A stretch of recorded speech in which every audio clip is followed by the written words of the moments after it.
One of the things that we can discern whether or not the idea that coming into your heart, the idea that comes into your mind, whether it's to you want to start a project or you want to move to a different country, want to buy, a property somewhere, that's where when we walk close with God, this is the best way of asking him, is this even for me? Is this something that you want for me?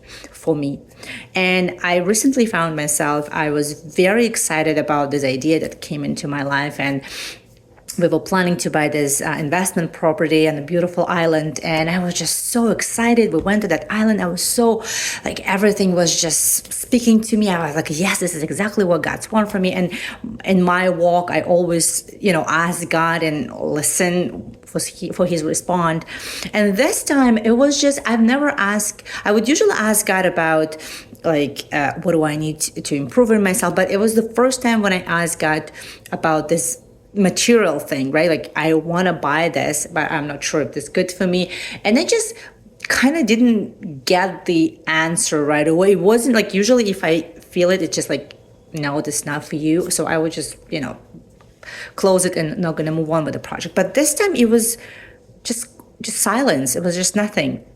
And I remember people were coming into me, and just, it seems like the doors were opening up. The people were coming from that island, and the people even from Canada, where I come from, who bought on that island property, and they were sharing their stories. Like, wow, this is exactly what God wants for me. And I would come to him again and ask, God, is this something that you want for me? And there would be no answer. That was very unusual for God to respond. And I remember I was just so consumed with this idea. I was just thinking about it, and the people were coming in, and it seems like we were almost got the deal. But then at the end, I just remember it just got so difficult. I just remember things were almost there, but they were just, we had to go through 10, 15 steps that were not very,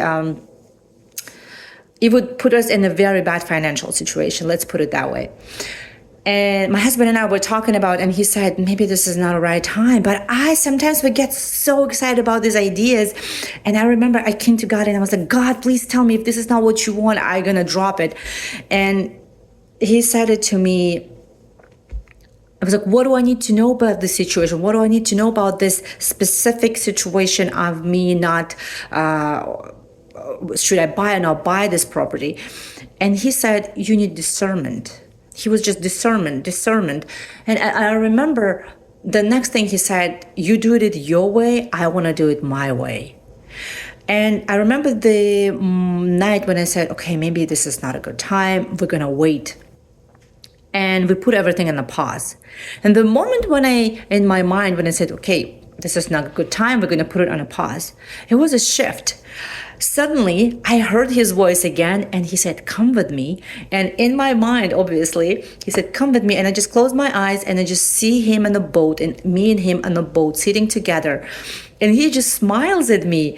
And he said, Diana, you've been so consumed. I was like, God, what happened? I did not hear your voice for, a few days while I was asking you about this specific, project.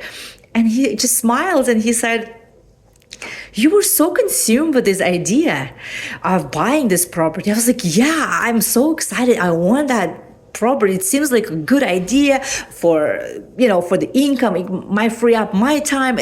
I would go on. And he just smiles back, and he goes, and he just pops back to me the verse from Bible, from Genesis. And he said, Eve thought it was good.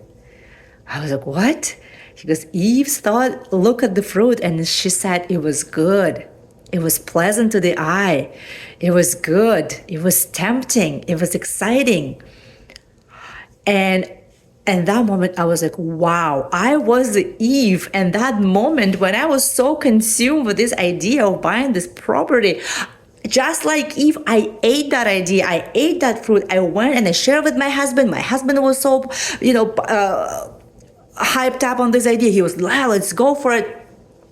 And then God said to me, my ideas do not consume you. My ideas, when I send to you, they do not steal your joy and peace, because those days when I was in a head about like, how do I solve it? What do I do? Like, people were coming into my life, like bringing me ideas, like, yes, we can do this, we can do that. And I remember I was so consumed with this. All I could think of is this property, this island, and it was like good. I would imagine myself being there, making profit out of it. And that's what Jesus told me. He's like, you were so consumed by this idea and it stole your peace. It stole your joy. And he said, my ideas do not consume you. My ideas bring joy. My ideas still bring peace. They might be difficult, but you're still going to be in peace. You're still going to be joyful. And I want to just leave it with you, whatever the situation you might go through. If you have an idea that you think it's so good, it's so exciting, it could be, my way out of for the slavery. Just like that Eve, he showed me. She looked at the fruit. It was good. It was pleasant. It was exciting. And she ate it and she shared with her husband. So the ideas that will come from Lord, always verify if there's something that you want from me, if there's something, or maybe it's not the time yet. So we really have to have discernment of interpreting whether the ideas is from Lord or from our own flesh.